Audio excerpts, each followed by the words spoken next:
What's up, everybody? Viper here, back in Mid Survival. And today I'm going to go over how to plant your first seeds and long builds. Like I've got a hunting cabin C started up right here, which takes 96 hours to build, and it needs quite a bit of logs and other resources. The first thing I'll do when I actually start building one of these long builds is I'll start it up. That'll way it'll give me this area where I can't go. And if I can't go there, then the infected can't go there. So I just put these fences here on both sides because I already had this side done. And now I'll be completely safe in here to build. You could also use lockers, say if you didn't have those fences. And you can get on top of it and build from on top of a locker. And then you should be safe, but I don't like to use this because I'm so afraid the infected will break this eventually.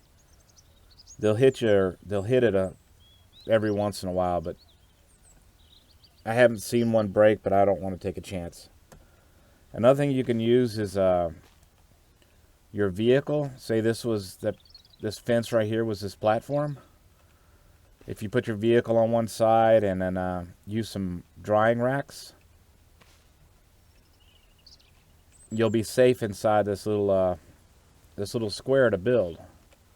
So I could build from here just fine, or inside there, or on top of that locker. And then you don't have to worry about your food too much when you're building. You want to have enough food to be able to keep you alive, but just go ahead and let your hunger meter and your thirst bar completely drain. You might want to drink some water every once in a while. But just let your health meter go down till about halfway or a quarter way, and then go ahead and eat. Because you don't need to waste all that food when you're just sitting here building. Like I'm going to stop and drink right now. And then continue building. Alright, now my hunger bar is completely empty. So now I'm going to start losing health.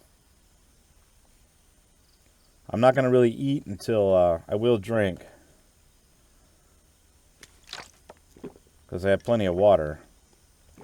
But I'm not going to eat till my health bar is about halfway down or 2/3. Just because I know I'm safe in these little cubby holes. If I was just using a locker, I would probably be eating and keeping my health bar pretty full, just in case I got attacked. If you keep at least your thirst meter going, you're not going to lose a whole lot of health.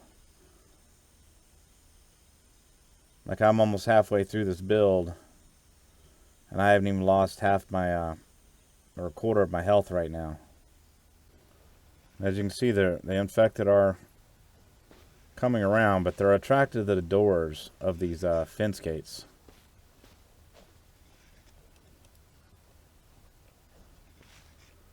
But even in here, I'm completely safe. So you just keep building, and then when your health gets low enough, that's when you really want to start eating. And then the night infected are already roaming, but you're still completely safe in here.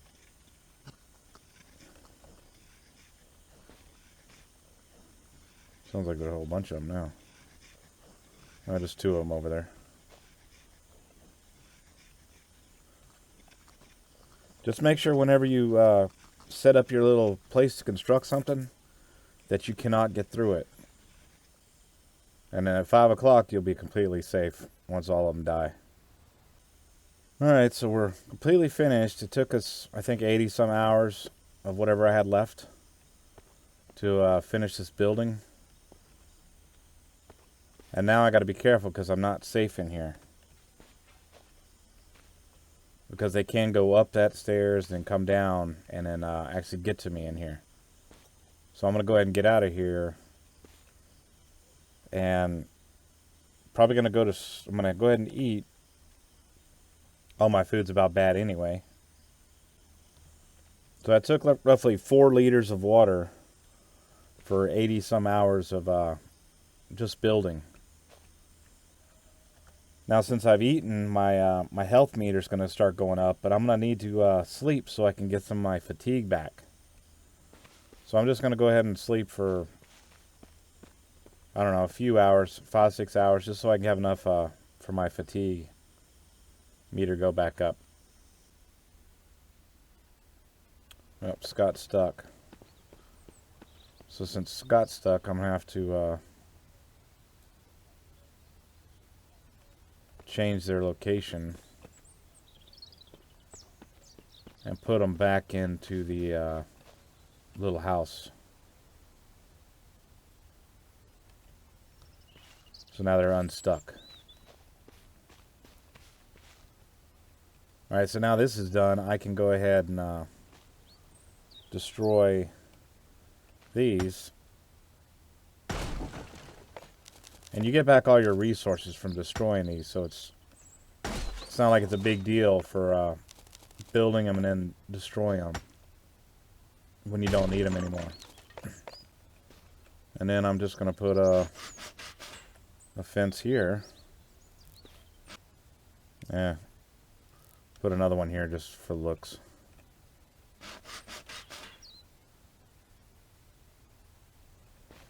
Alright, and so now this cabin is completely safe. Because they can't get up here to get into the windows because of the fences in front.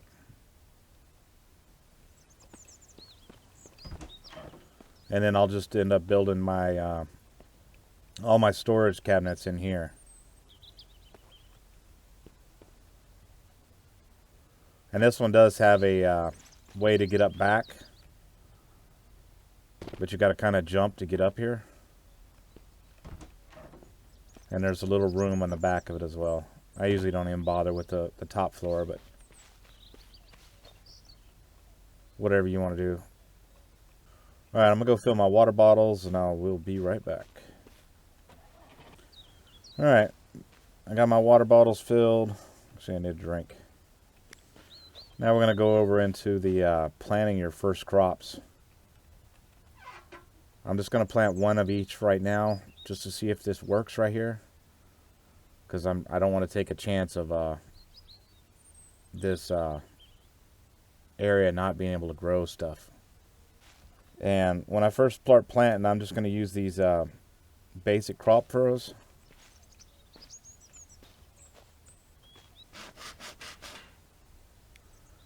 And you can make long rows if you want.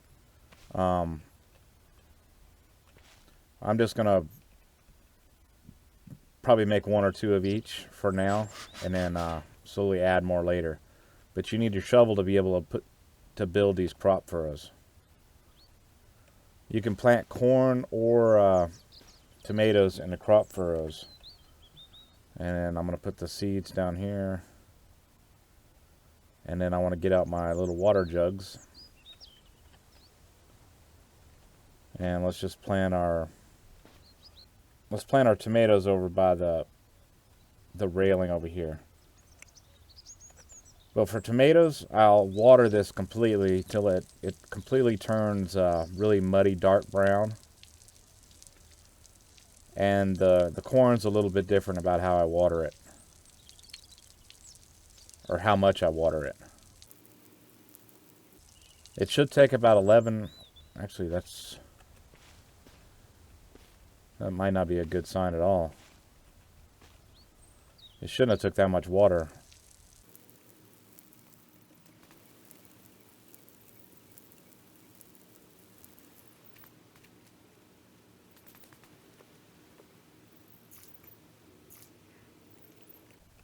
Alright, I'm going to go ahead and try to save and then reload my game and see if that fixes the problem with these plants being able to be watered.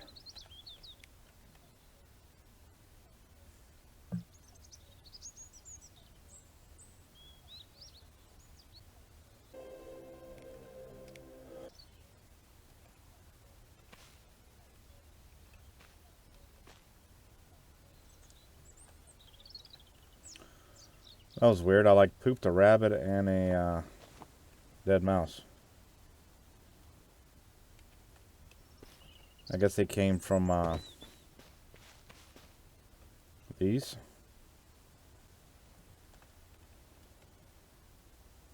Yeah, I don't know. Who knows? That was definitely weird. Let me try to water this again, and if it doesn't change, then I'm probably not going to be able to farm around here.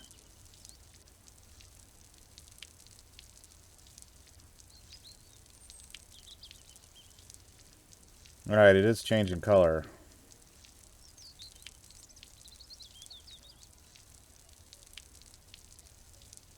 So for tomatoes, I want to plant it, or I want to water it until it's really dark like this.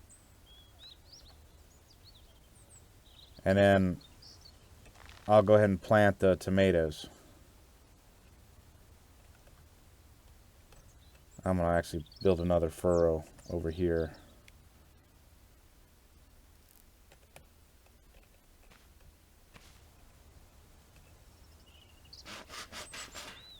Just so I can actually see it change color, because I don't want to try it in the shade.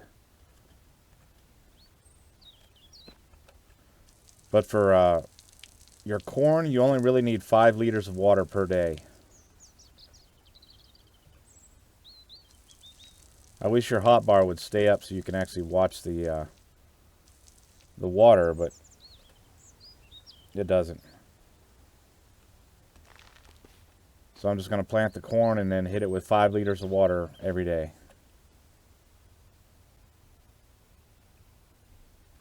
Why do I still have a corn? That was weird too. But the tomatoes, you won't have to water them again. They will grow after 7 days, and you should have fully grown tomatoes without watering. But the corn, you're going to have to water this every day. Now the planters, you've got all these different planters. If you click the underneath the furrow, and you've got a large clay pot. I haven't had any problems with the clay pot, but you need 1 clay and then 5 kilograms of soil seed, or soil, which is these bags, which you make in the little axe, and you make it with 6 rags and 1 sewing kit. You don't need to make more than 1 of these bags, because you could fill these up as you need them. And these large clay pots are, kind of glitched right now, because it doesn't even need any soil to even make them. You just need the clay and then have the soil bag. But the other planters, I won't make this one because it requires sewing kits, and there's only so many sewing kits in the game, so I don't even bother with that one. These garden tables, they are, right now there's a problem with them, and if you grow crops and then harvest them, when you try to replant them, a lot of the times you won't be able to replant. Like this one will hold 6, but you might be only able to plant maybe 1 or 2 back in there. The rest of them will be all redded out. So I won't use any of the garden tables for anything but decorations, and that's later on in the game. But when I say you only need 1 sack, you just start building it, and then when it says you need soil, get your shovel out, put it in your hotbar, and then you're going to fill it up until it says can't take any more soil, or whatever it says.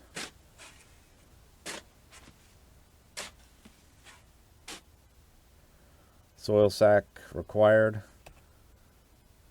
And then you construct it and you dig more soil.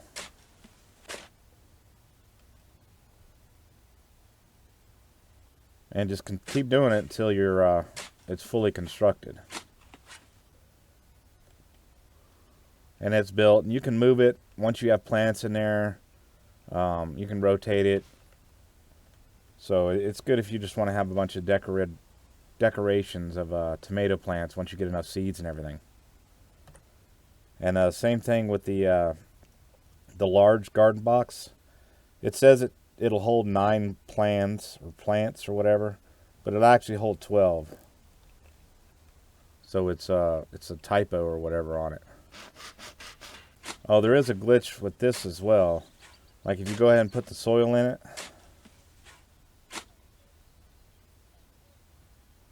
Let me get rid of this other stuff. So I'm going to put the soil sack. If you cancel it, you'll get soil sacks back.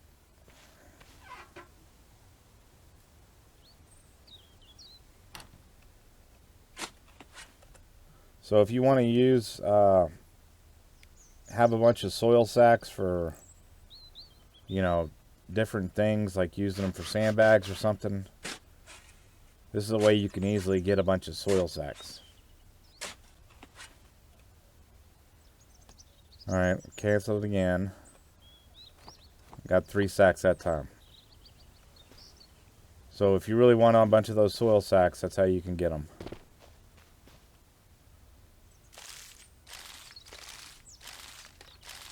I can't see having more than one, so I'm just going to have one.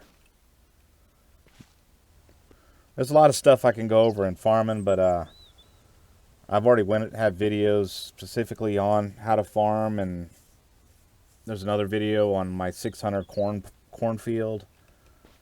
So I'm just going to put a link in the description on those videos if you want a more in-detailed farming video. And I'll actually show you the different stages of the plants, because there's 6 different stages, and you can harvest them at any stage. But if you don't wait long enough, all you're going to get is either leaves and sticks, or you might get nothing from harvesting. So you got to be careful when you harvest. And my farming video has all the 6 stages, so you can see them at one time. So you'll know exactly when to harvest the corn and the tomatoes. The tomatoes at final stage is when you see all the tomatoes are red with a little, I guess, yellowish tomatoes. That's the final stage. You can harvest. You'll get the max yield out of them. And then corn, it'll be really tall. The leaves will be withered, yellowish color, and they'll have 3 corn on it, and that's the final stage. And then you'll get the most seeds and most corn cobs out of that. But actually trying to use this corn or tomatoes for food is ridiculously stupid, because it only gives you like a little sliver of your health bar. Like if your hunger was at 0, the tomatoes would fill it up to you know, just the H of your hunger bar, and the corn would get you, I think, to the N. So you'd have to be eating a lot of corn and a lot of tomatoes. Plus you have to cook them, because if you eat them raw, you're going to get food poisoning, which is kind of ridiculous, but whatever. I don't know. I'll put a link for those farming videos if you want to watch those, or curious about farming. You just got to be really careful with when you're harvesting, because you don't want to be screwed out and lose all your seeds or lose all your plants. And you want to also save before you actually start harvesting, because it can glitch out where you don't get anything from harvesting them. Like you won't get no seeds, no leaves, no corn or tomatoes. It just completely just takes the plant away. So you want to save before you harvest. That way if something happens, you can just reload the save and you'll still be alright. So I think I'm going to end the video there before it gets too long. But thanks for watching, and I will catch y'all later.